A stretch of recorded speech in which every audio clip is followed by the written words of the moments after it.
Hello, everyone. Welcome to a new episode of HFS Unfiltered Stories. And the topic for today is exploring the potential and possibilities of generative AI in the consumer goods industry. My name is Ashish Chaturvedi, and I'm a practice leader at HFS Research.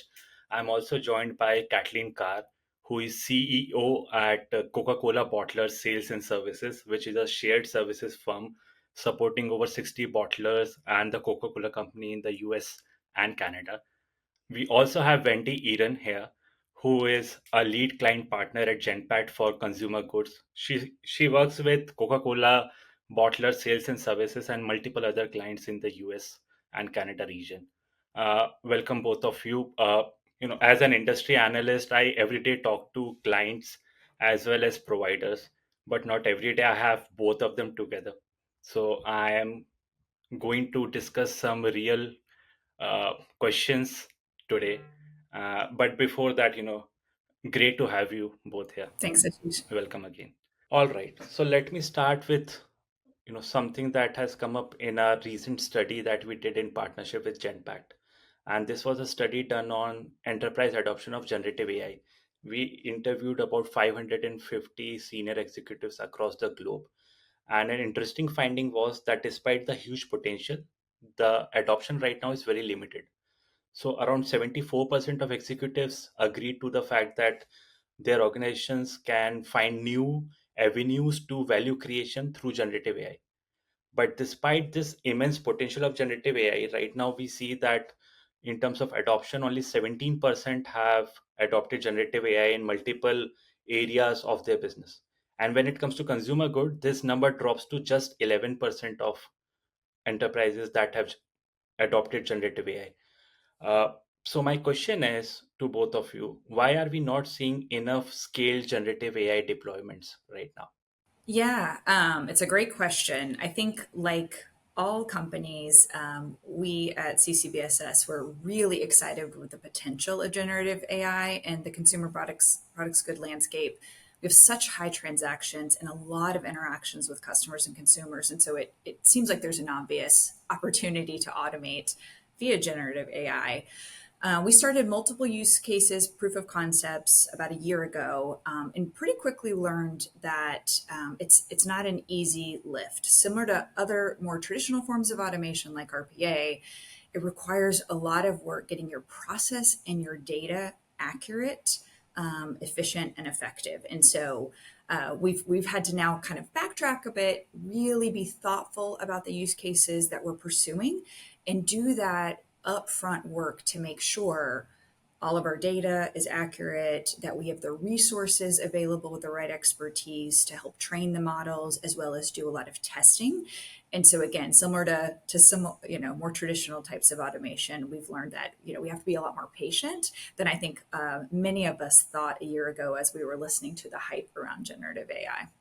Wendy, what's your view? Yeah, I agree. I think, one of the things, the content is so important because if you're not careful, you're going to be putting things out there that would cause hallucinations or other data challenges.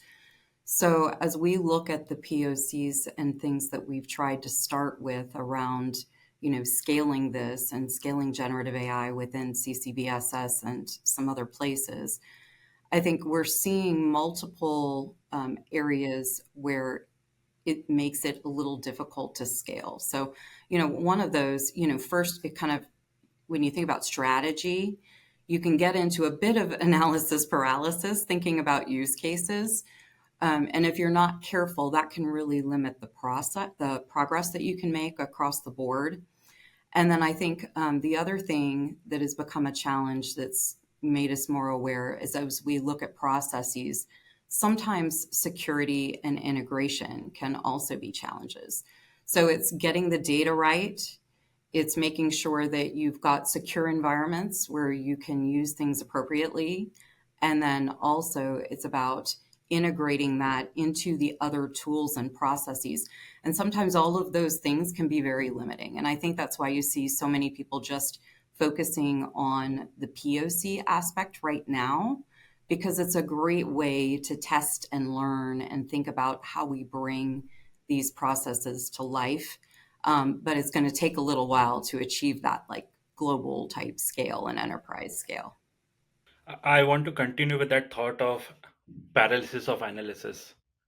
Uh, Based on what now I understand about Coca-Cola bottler sales and services, essentially, I would classify you as a fast follower, and which is impressive because you are just one step away from becoming a leader. And when I say a leader, essentially deploying generative AI in multiple parts of your overall business operations. Uh, Again, that thought about analysis. Can you talk about some areas that you have identified which right now you want to invest in with respect to generative AI? And what's the thought process behind identifying those areas? So, is it more about quick implementation and showing ROI so that you can get more funding later on? Or is it more about becoming more strategic, having a longer term view, maybe a year or 18 months, where it might take time, but wherever you will invest, the impact would be much bigger? How are you approaching this entire generative AI investment, Kathleen? Yeah, that's a great question. I think we are trying right now to really balance ease of implementation and sustainability with an ROI. And when I say ROI, I don't necessarily mean productivity or quantitative. We're seeing more value, I think, in a little bit of a more qualitative approach. So we want to make sure that any project or proof of concept we pursue, there's value, but we're leaning in probably a little bit more to improving customer experience, improving employee experience, versus really trying to get prescriptive about identifying a dollar savings target, which is how we've more traditionally approached automation. We have a couple of use cases that are actually live in production. The one I think that's the most mature and where we're seeing the most obvious value is some customer sentiment analysis for our contact center. So, like most companies, we have a call center. We get a lot of interactions with our customers through that. And like many call centers historically, we've done much more intermittent type of quality control activities, listening into only a handful of calls per agent to provide feedback to that agent and to understand where customers are at. With generative AI, we're now able to do that in an automated way across every single call. And so we're able to really quickly provide feedback to our agents to make sure that they're having really productive, engaging conversations with customers. And we're also collecting a lot of data from our customers through that in terms of the things they're interested in, whether they feel positive or negative about different sales promotion activities, different processes that, operational processes that we are deploying. So I think there's a lot of value there that again is less tied to a hard dollar ROI and more about sort of gathering information to improve the customer experience. The other one where we've seen a lot of positive feedback and success is more around employee experience. And so like many organizations, we have our own, more internal chat GPT. We also have launched Copilot across certain roles in the company, and we're getting pretty positive feedback from our employees. Like they're embedding these tools in their day-to-day activities. It's allowing them to be more efficient. And so while again, we haven't pushed sort of from a productivity lens, I think just giving our employees those tools makes their jobs easier. They, are more engaged, and that in turn will eventually drive productivity. Got it. And what role is Genpact playing in this? How are you leveraging the Genpact relationship in your generative AI pursuit? Yeah, so Genpact is our business process outsource provider for many of our finance and accounting processes. And the great thing about that is they understand our landscape. They understand our customer landscape, vendors, as well as, a variety of stakeholders and process and technology limitations. And so what's been wonderful about partnering with them is while they understand our business, they also have access to so many different clients across multiple industries. And so they're able to give us this very curated best practice sort of funnel of ideas. And so rather than us have to kind of scan the whole landscape across multiple industries to see what's working, what's not working, where people have had success in different use cases, they kind of do that work for us and bring us multiple ideas. So we're partnering with them on a couple of specific use cases that we've been really excited about and had a lot of success with so far. And Wendy, do you want to mention something about what you have planned for CCBSS? How are you going to go about it? Yeah, sure. So, one of the first things that we've been working on with CCBSS is a use case to take all of the operations procedure documents that we work on. Sometimes those are things that can become outdated. They're standard operating procedure documents called SOPs. And what we've done now is we can take a video, we can convert it to a transcript. Generative AI then embeds screenshots into that and pulls it into a standard template, which then allows for a human to edit it. Now, oftentimes in the past, you would have to have a person just manually write those. And sometimes to gather the full process, it could take you several weeks to go through, make sure you capture the process, make sure that you do all the right editing, go back to stakeholders. Now you can do this pretty much within 2 hours. You've got the majority of it done. And then a human takes over, does the editing, and also adds in maybe other business integrations that weren't able to be captured within the video. So it makes something that was a really long, intensive manual process. Now it's taken that time, way down. And it's just a way to make sure that we continue to have the right compliance and training for our people, because that's how those documents get used. So it's a really important thing that sometimes was overlooked just because it took so much time. And I think that's one of the things when we look at processes and things and ways that we're trying to help CCBSS, we're looking for things that will make us more efficient, ways that will take us more towards zero touch processes. That's not an overnight thing. That's something that takes time. But another use case that we're exploring right now is how we can take emails that come in on requests and see if we can connect them back into integrating into the processes and some of the back data and systems to give responses back to customers that then a human can quickly iterate and just edit and then send out. So that'll be what's coming next. I think it's going to take us, to a new level of what we can do. And then we'll see if we can get certain use cases moving towards zero touch. It's going to take some time, but it's an exciting one to think about. Right. Two more interesting insights from the study were, one thing is the biggest barrier according to consumer goods executives in terms of generative AI adoption was lack of talent. And it was about either they don't have the skills or they don't have the money in attracting and retaining the right talent. That is one. Second thing is, it was also established that generative AI cannot be the panacea for all your problems. You will have to smartly use it with other technologies to be successful.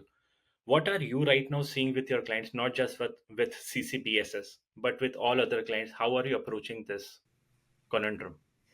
Yeah, it's a great point. Talent, so when you think about the launch pads, right, every client's going to have their own strategy, their own technology stack, then their own challenges that are going to make how they leverage generative AI unique. But the true launch pad is people.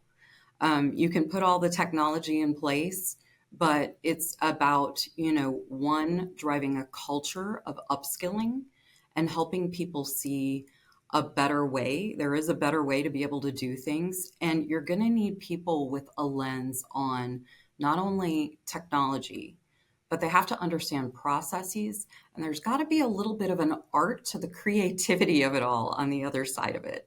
I saw a quote the other day and it kind of bothered me, but it also kind of got me excited. And it was a Coca-Cola leadership quote. Can't remember the person, but he said, "The future belongs to the discontent." And so you do need people who are discontent with what they're maybe looking at today and looking at the lens of just processes. Because you have to kind of lift up away from the process a bit to look at how could it be and what does the future look like. And it's getting people to think through that lens that sometimes can be a bit of a challenge because they just may be too in it day to day to be able to think of that next step. And then, it's really helping those teams think about a future that's different, that's more exciting, that gets them excited to come to work. And I think once people get to be driven in regards to that, then some of those things sort of naturally follow, and I think that's what we're seeing when it comes to talent. We've had some people, Caitlyn talked about Copilot. We've had some people on our teams who have begun to start leveraging that, deeply and really looking at the processes and how things could be driven through Copilot and wanting more and more and more, even some of the capabilities that aren't there today. And it's because they're just discontent with the way things are today. And then that upskilling is going to be so important. I think, it's great. CCBSS has kind of an area where people can leverage generative AI. Genpact does too. And so I think, that's one of the things that's great is we both are focused on finding ways that our people can use generative AI in the day to day, right?